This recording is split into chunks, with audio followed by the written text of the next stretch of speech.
Her team is documenting the theft and destruction of Ukraine's cultural heritage. Welcome to WatchMojo, and today we're uncovering recent crimes so shocking you'll wonder how you missed them. All 5 suspects were denied bail after making an initial court appearance. If they are found guilty, they could face up to 15 years to life in prison, Christine. John Nigh prison escape, United States. Multi-law enforcement agencies from county and state are seen setting up operations after getting a call from Highway Patrol after a man drove away and ran into the woods in Pamlico County early Tuesday morning. I freaked out because this has never happened. This is why we live out in the country like this. In January 2025, accused attempted murderer John Matthew Nigh vanished from North Carolina's Craven County Jail in a jailbreak straight out of a movie. Nigh, with the help of his 2 cellmates, slipped through a ceiling vent, crawled into a utility shaft, and escaped via the roof, leaving a stuffed mattress behind to fool guards. What was the biggest challenge for today?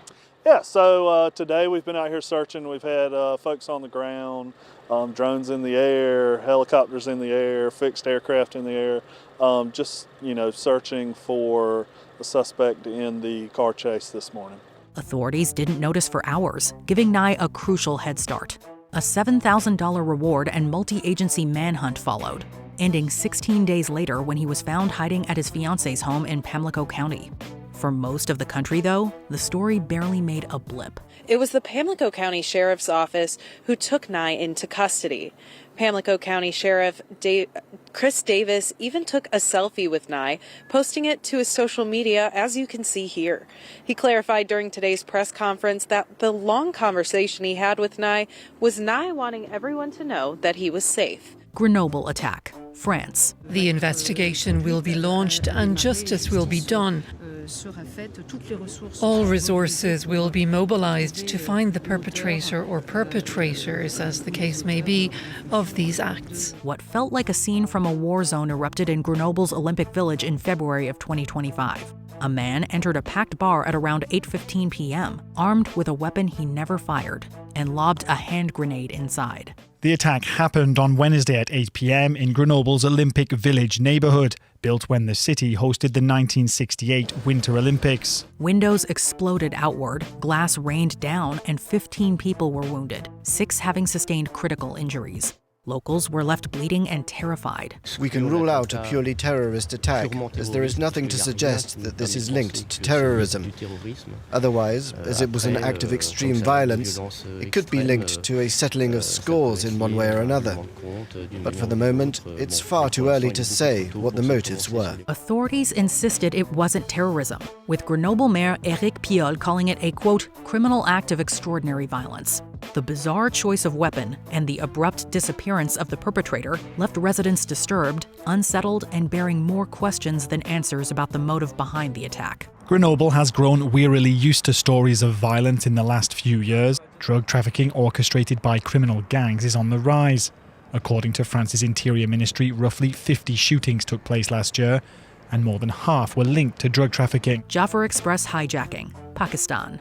People were screaming and crying. Everybody laid down on the ground, including us. There were gunshots and explosions. And after that, the militants told us to come out. We were reluctant at first, but we got out anyway. They let us go. All of us, including my wife and children. Militants from the Balochistan Liberation Army ambushed the Jaffar Express en route from Quetta to Peshawar on March 11, 2025. They smashed tracks with IEDs inside a tunnel to halt the train, then stormed aboard with rocket launchers and automatic weapons. Hundreds of passengers were held hostage as the attackers issued a 48-hour deadline to free political prisoners, threatening executions.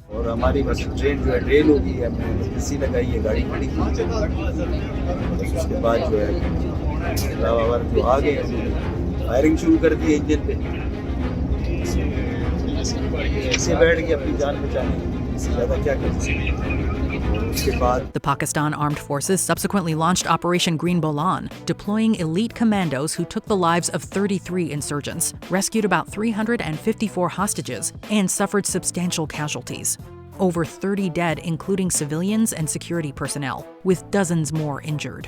Despite the dramatic nature of the hijacking, it went largely overlooked by Western media. The incident has taken place in an extremely remote area. There's very limited mobile phone service, so that's why even families are having a lot of difficulty reaching those who are still being held on this train. Prison attacks, France. Since last Sunday, cars have been torched in prison car parks, and in one facility, 15 bullet holes were discovered in a door. A group calling itself French Prisoners' Rights, or DDPF, has claimed on Telegram to be linked to the attack, saying it was defending human rights in prison. In spring 2025, a chilling wave of coordinated violence hit France's correctional system. Between April and May, masked assailants torched at least 24 vehicles, including those belonging to prison staff, and unleashed fire, most notably raking the gate of Toulon-La-Ferlade prison. Luckily, we didn't have any prison staff in a car or on foot behind the door because, considering how the bullets pierced through, it could have been more serious than what it was. The attacks began over the weekend. At least 7 facilities have been targeted, including the National Training Center for Prison Staff. The graffiti DDPF, Defense of the Rights of French Prisoners, appeared at numerous sites, linked to a Telegram group of the same name that explicitly targeted the French prison system. Basically, they have a big drug problem here, and the first thing is they've got to try and tackle that better. But the problem is that the people who actually, the real drug barons who run all these groups, most of them are based abroad in North Africa, in the Middle East, even Thailand, places like that. And so getting hold of them is very, very difficult. Initially blamed either on cartels retaliating against a harsh crackdown or anarchist agitators, investigators seized on both leads, but the anti-prison DDPF movement emerged front and center. 21 suspects were charged in early May, but questions still linger as to the mysterious movement. For the first time in decades, France is taking extremely serious measures against drug trafficking. So drug traffickers are afraid. They want the state to back down. But at some sites, anarchist slogans were found, suggesting other motives. French police said all leads remain open. Istanbul alcohol poisonings. Turkey. Genelde bunlar kontrolsüz, merdiven altı, o tarz yerlerden satın alınıyor. Normalde işte o ölen vatandaşların hikayesine baktığımız yine alanlara pet şişede almışlar. Normal bir şişede değil. Yani o işinkinin sahte olduğunu bile bile ama sürekli alıp içtikleri için ve bu zamana kadar biz ölmedik. Gayet güzeldi ama işte bu sefer hayatlarını kaybettiler. Istanbul and Ankara were swept up in a deadly wave of methanol-tainted bootleg alcohol cases at the very outset of 2025. Within a single 72-hour span, at least 30 people died, and hospitals were flooded with hundreds more, many in critical condition. Zaten içki zehirlenmesinin en tehlikeli kısmı ilk başta hiçbir etki görmüyorsunuz. Normalde alkollü içkiyi masanızda tükettiniz, yemeklerinizi var tükettiniz. Ancak bunun etkisi 6 saat sonra görülmeye başlıyor. By early March, the death toll had climbed to over 160, with 230 people hospitalized and dozens fighting for their lives. Herhangi bir vatandaşın içtiği alkollü içkinin metil alkol olduğunu tadından, renginden, kokusundan anlama şansı yok. Bunu anlamanın tek yolu laboratuvarda yapılacak olan deneyler. Authorities launched a sweeping crackdown, seizing 102 tons of illicit methanol and ethanol, revoking 64 business licenses, and arresting over 560 suspects, charging many with intentional homicide. The Istanbul governor's office minced no words in lambasting the alcohol producers, calling them, quote, no different from the terrorists who kill people. Dünyanın hiçbir ülkesinde böyle bir vergi alma biçimi yoktur. Bir ürünün fiyatı, yani düşünüyorsunuz, yani vergisi bir ürünün 3 katı fazlası. Bu dünyanın hiçbir ülkesinde yok. Maalesef böyle olduğu süreçte de vatandaş sahteye ve kaçağa yönelmek zorunda kalıyor. Drents Museum heist, Netherlands. Police say the museum in the city of Asin was hit with heavy explosions at around 3:45 a.m., shattering windows and damaging surrounding buildings. Roughly 30 minutes later, police responded to reports of a burning vehicle nearby and believe the suspects in the heist could have been involved with the incident and switched out getaway cars. In the pre-dawn hours of January 25, 2025, thieves blasted into the Drents Museum in Assen, Netherlands.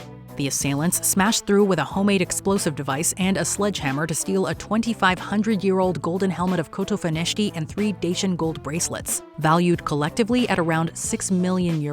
The well-preserved helmet is thought to have belonged to a Dacian king or noble and was discovered by a Romanian child in the 1920s, according to the museum. And 3 Dacian royal bracelets, also made from gold and dating back to 50 BC. The artifacts, loaned from Romania, are cultural icons. Their theft sparked outrage in Bucharest and demands for accountability. This expert saying it's simply unsellable. The whole world knows it, so they likely went for the gold to, I almost dare not utter the words, melt it. Art experts estimate the gold from the helmet is worth roughly $90,000, but the value of the piece, Romania says, is incalculable. Police swiftly arrested multiple suspects in North Holland, uncovering DNA, glass fragments, and tool purchases that tied them to the crime. Prosecutors believe the items remain intact, not melted, and remain optimistic about their recovery. For now, the treasures of ancient Dacia remain lost to time and to modern thieves. We zijn intens geschokt door de gebeurtenissen van afgelopen nacht in ons Drents Museum. In zijn 170-jarig bestaan heeft zich nog nooit zo'n groot incident voorgedaan. The Alawite massacres, Syria. The new Syrian leadership is mainly Sunni Muslim, but Syria has many religious and ethnic minorities. The Alawites, historically linked to Shia Islam, share the same sect as the Assad family. Under Assad, many Alawites had privileged positions in government, though many were not a part of the regime. Because of this, Sunnis often linked Alawites to Assad's dictatorship. Syria's fragile post-Assad transition unraveled when waves of sectarian violence swept through the Alawite strongholds in the coastal provinces. Armed groups aligned with both the caretaker government and remnants of the ousted regime conducted door-to-door attacks, interrogating victims by sect and targeting Alawite civilians. Countless people died, many displaced amid emergency burials and overwhelmed hospitals. Footage released on the 10th of March showed refrigerated containers outside of a hospital in Tartus.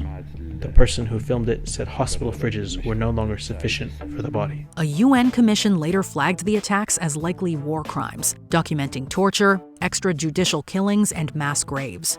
Despite a fact-finding committee and promises of accountability from Syrian President Ahmed el-Sharaa, many still await justice, while a nation grapples with trust, division, and the urgent need to protect its people. We're afraid about losing security and having sectarianism.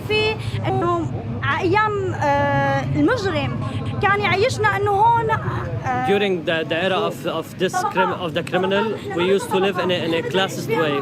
We want to live in security. That's everything we want. The Decker killings, United States. For 3 weeks now, Travis Decker has evaded capture despite an intense search going on in Chelan and Kittitas counties. We're still assisting Kittitas County Sheriff's Office as they're conducting their search on the northern end of their county that butts up the southern end around Blewett Pass 97. On May 30th, 2025, 3 young sisters, Peyton, Evelyn, and Olivia, disappeared after a scheduled visitation with their father, Travis Caleb Decker. 3 days later, their bodies were discovered near his abandoned truck at a remote campsite, tragically confirming the worst. Decker, a former Army infantryman with survival training, vanished and remains at large, sparking concerns over his already delicate mental health. The route that we did find him taking, or at least tracked, was not usual for individuals to go through the enchantments, and certainly taking that route led to some additional questions. Beyond the initial crime scene at the Rock Island campground, authorities say they have found other items that could be Decker's, though they're not sharing specifics on what those items are or where exactly they were found. His disappearance has sparked a sprawling manhunt. National Guard helicopters, U.S. Marshals, and hundreds of tips have been deployed, including searches across rugged backcountry in Washington and Idaho. A $20,000 reward is posted for any information leading to his capture. Authorities have interviewed Decker's family to try and get leads on where he might be. And this week, new photos were released showing what Decker may look like if he changed his appearance, all in an effort to help drive more tips to find Decker. The killing of Sam Nordquist, United States. Chilling new details in the murder of Sam Nordquist, a 24-year-old transgender man from Minnesota, allegedly tortured by these 5 people in upstate New York. The facts and the circumstances of this crime are beyond depraved. No human being should have to endure what Sam endured. Sam Nordquist was discovered lifeless in upstate New York after enduring a prolonged period of abuse that essentially amounted to torture, according to authorities. Reported missing on February 9, 2025, his remains were found after a welfare check prompted a search of the Hopewell area. This is one of the most horrific crimes I have ever investigated. His family said Nordquist traveled from Minnesota to New York in September of 2024, hoping to connect with an online girlfriend, Precious Arzuaga. His family feared for his safety and lost touch with him early this year. I had a bad feeling off the start that it wasn't going to end well. 5 individuals were initially charged with second-degree murder. Weeks later, 2 more were added. Prosecutors upgraded the charges to first-degree murder, citing the disturbing nature and duration of the abuse.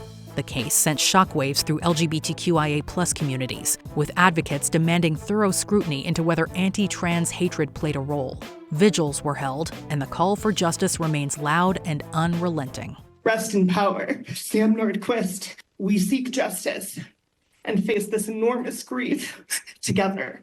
As of tonight, the district attorney and state police say there's no evidence of a hate crime. Writing in a statement on Sunday, Sam and his assailants were known to each other, identified as LGBTQ+, and at least one of the defendants lived with Sam in the time period leading up to the instant offense. Before we continue, be sure to subscribe to our channel and ring the bell to get notified about our latest videos. You have the option to be notified for occasional videos or all of them.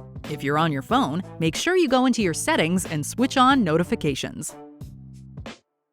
Russia's art theft and looting. Ukraine. Experts saying Russian forces, they are systematically stealing art and cultural artifacts from Ukraine on a scale not seen in Europe since the Nazi plunder of World War II, as they're putting it.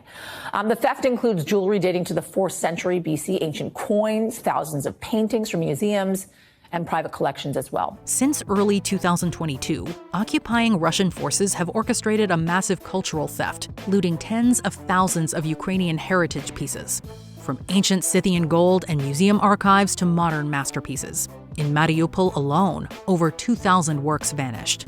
In Kherson, nearly 15,000 items were swiftly trucked off to Crimea under the guise of safekeeping. Now, at the moment, there's an expert team at the Smithsonian that's trying to document all of this in great detail, and that will be a foundation for any possible war crimes investigations in the future. But of course, it's against the laws of war, against international law to steal cultural treasures. The plundering is systematic. Russian specialists directed soldiers to seize prized artifacts, many now embedded in Russian institutions or sold abroad.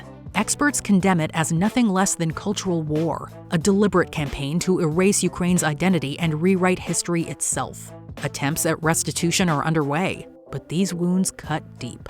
UNESCO said it had verified damage to 248 cultural monuments in Ukraine, including 107 religious sites and 12 libraries. The Russian embassy in Washington did not respond to NBC News requests for comment. Which crime on our list shocked you the most? Be sure to let us know in the comments below. Russian President Vladimir Putin was basically saying Ukraine was not a legitimate nation, that it doesn't really exist separately as a cultural or national identity.